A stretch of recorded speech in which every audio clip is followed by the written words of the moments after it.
ഈ ചാപ്റ്ററിൽ നമ്മൾ പഠിക്കുന്നത് ഇമേജ് ത്രെഷോൾഡിങ്ങിലെ ഒൽസു ത്രെഷോൾഡിംഗ് ആണ്. സോ ഒൽസു അൽഗോരിതത്തിലും നമ്മൾ പ്രത്യേകം ഒരു ത്രെഷോൾഡ് വാല്യൂ കൊടുക്കേണ്ടതില്ല. അതൊരു ത്രെഷോൾഡ് വാല്യൂ ഓട്ടോമാറ്റിക്കലി ഒരു ഗ്രേ സ്കെയിൽ ഇമേജിൻ്റെ ഹിസ്റ്റോഗ്രാമിനനുസരിച്ച് അത് കണ്ടെത്തുന്നതായിരിക്കും. സോ ഇത് നമുക്ക് എല്ലാ ഇമേജിന് മുകളിലും ഉപയോഗിക്കാൻ സാധിക്കും. എന്നിരുന്നാലും നമുക്ക് കൂടുതൽ നല്ല റിസൾട്ട് ലഭിക്കുക ബൈമോഡൽ ഇമേജ് ഹിസ്റ്റോഗ്രാമിന് മുകളിലാണ്. സോ ബൈമോഡൽ ഇമേജ് എന്തുകൊണ്ട് ഉദ്ദേശിക്കുന്നത്, ഒരു ഇമേജിൻ്റെ ഹിസ്റ്റോഗ്രാമിൽ ക്ലിയർലി വിസിബിൾ ആയിട്ടുള്ള 2 പീക്സ് ഉണ്ടെങ്കിൽ, നമ്മൾ ഈ ഒരു ഇമേജിൻ്റെ ഹിസ്റ്റോഗ്രാം നോക്കിയാൽ കാണാം, നമുക്ക് ഇവിടെ ഒരു പീക്ക് കാണാൻ സാധിക്കും, അതുപോലെ ഇവിടെ ഒരു പീക്ക് കാണാൻ സാധിക്കും. ഇത്തരം ഇമേജുകളിൽ ഇത് നല്ല രീതിയിൽ ഉള്ള റിസൾട്ട് നമുക്ക് തരുന്നതായിരിക്കും. അതുപോലെ ഇത് ഒരു ഇമേജിനെ 2 ഭാഗങ്ങളാക്കി മാറ്റുന്നതായിരിക്കും, ഫോർഗ്രൗണ്ട് അതുപോലെ ബാക്ക്ഗ്രൗണ്ട് ഭാഗങ്ങളാക്കി മാറ്റുന്നതായിരിക്കും.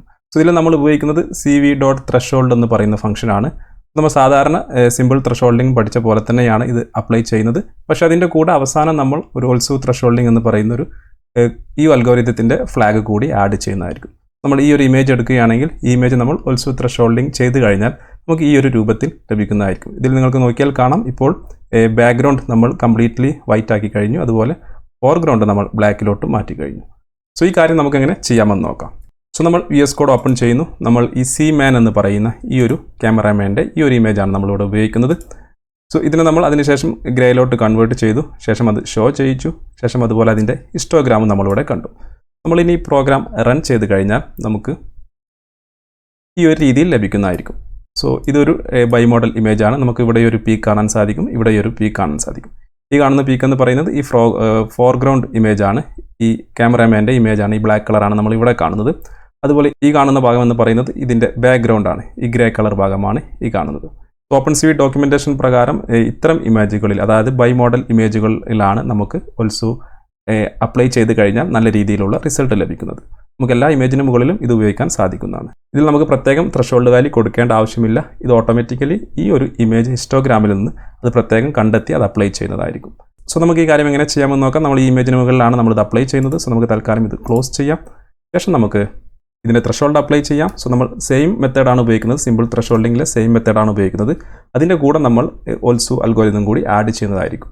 നമ്മളിവിടെ thresh1 എന്ന് കൊടുക്കുന്നു. ഓക്കെ, അതിനുശേഷം cv.threshold ഫംഗ്ഷൻ. ഇതിനുള്ളിൽ നമ്മൾ ആദ്യം കൊടുക്കേണ്ടത് ഇമേജാണ്. സോ നമ്മുടെ ഇമേജ് എന്ന് പറയുന്നത് ഗ്രേ എന്ന് പറയുന്ന ഇമേജാണ്. നമ്മൾ ഗ്രേ സ്കെയിലായിട്ട് സ്റ്റോർ ചെയ്തിട്ടുള്ള ഈ ഒരു ഇമേജാണ്. കോമ കൊടുക്കുക. ഇവിടെ നമ്മളോട് ത്രെഷോൾഡ് വാല്യൂ ചോദിക്കും. സോ നമ്മളിവിടെ ത്രെഷോൾഡ് വാല്യൂ കൊടുത്തു കഴിഞ്ഞാലും നമ്മൾ ഓൾസോ ത്രെഷോൾഡിംഗ് ഫ്ലാഗ് അപ്ലൈ ചെയ്ത് കഴിഞ്ഞാൽ ഇത് നമ്മുടെ ഇമേജിനെ ബാധിക്കുന്നതായിരിക്കില്ല. എന്നിരുന്നാലും ഈ ഫംഗ്ഷനിൽ നമുക്കിത് കൊടുക്കേണ്ടതുണ്ട്, പക്ഷേ ഇത് നമ്മുടെ റിസൾട്ടിനെ ബാധിക്കുന്നതായിരിക്കില്ല. സോ നമ്മൾ തൽക്കാലം 0 കൊടുക്കുന്നു. പിന്നെ നമുക്ക് മാക്സിമം വാല്യൂ ആണ്, അത് നമ്മൾ നേരത്തെ പറഞ്ഞ പോലെ തന്നെ 255 കൊടുക്കുന്നു. കോമ കൊടുത്ത ശേഷം നമ്മൾ ടൈപ്പ് ആണ്. സോ നമ്മളുടെ cv.type നമ്മൾ ത്രെഷോൾഡ് ബൈനറി കൊടുക്കുന്നു. അതിൻ്റെ കൂടെ നമ്മൾ സാധാരണ സിമ്പിൾ ത്രെഷോൾഡിംഗ് ആണ് നമ്മൾ ചെയ്യുന്നത്. നമ്മളിത് ഓൾസോ ആക്കി മാറ്റണമെങ്കിൽ ഇതിൻ്റെ കൂടെ ഒരു പ്ലസ്, നമ്മളിതിൻ്റെ കൂടെ പ്ലസ് സൈൻ ആഡ് ചെയ്യുന്നു. അതിനുശേഷം നമ്മുടെ ഓൾസോ ഫ്ലാഗ് കൂടി കൊടുക്കുന്നു. നമ്മളിവിടെ cv.threshold ഓൾസോ എന്ന് പറയുന്ന ഈ ഒരു മെത്തേഡ് കൂടി, ഈ ഒരു ടൈപ്പ് കൂടി നമ്മൾ സെലക്ട് ചെയ്യുന്നു, സേവ് ചെയ്യുന്നു.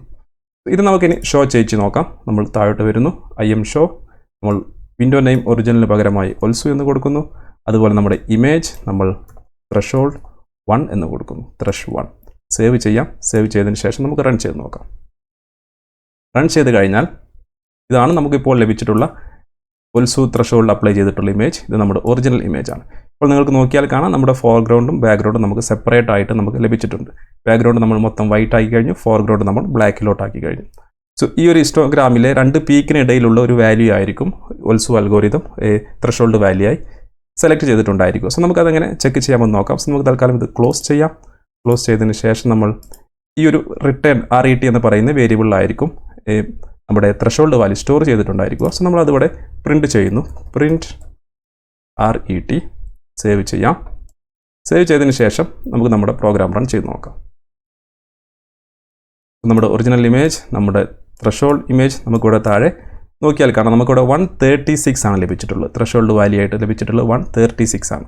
സോ നമുക്ക് നമ്മുടെ ഹിസ്റ്റോഗ്രാമിൽ നോക്കിയാൽ കാണാം, ഈ ഒരു പീക്കിൻ്റെയും ഈ ഒരു പീക്ക് എന്ന് പറയുന്നത് 62 ആണ്. അതുപോലെ ഈ പീക്ക് എന്ന് പറയുന്നത് 218 ആണ്. ഇതിൻ്റെ ഇടയിലുള്ള ഒരു 136 എന്ന് പറയുന്ന ഭാഗം, ഈ ഒരു ഭാഗത്തെ 136, ഈ ഒരു ഭാഗത്തെ വാല്യൂ ആണ് ഓൾസോ ഈ ഒരു ഇമേജിന് വേണ്ടി അപ്ലൈ ചെയ്തിട്ടുള്ള ത്രെഷോൾഡ് വാല്യൂ എന്ന് പറയുന്നത്.